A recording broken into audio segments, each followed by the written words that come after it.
Ça y est, cette fois tout est bouclé. Le Parlement a voté les dernières mesures pour le pouvoir d'achat hier.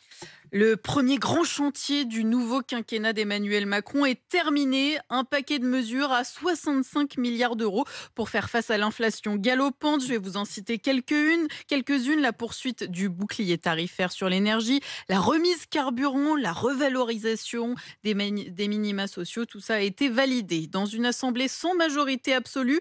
Les 3 semaines de débat ont été électriques et les négociations ardues, Hélène Terzian.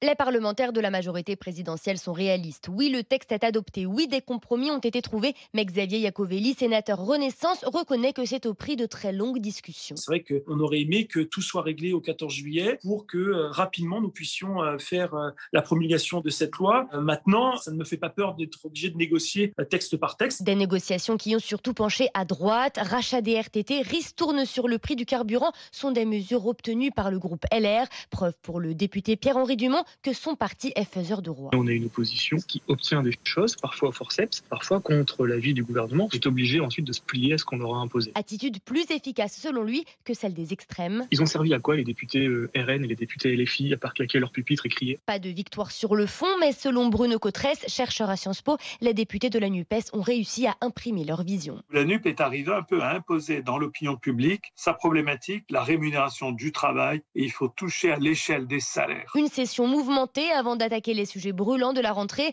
réforme de l'assurance chômage, débat sur l'immigration et réforme de la retraite.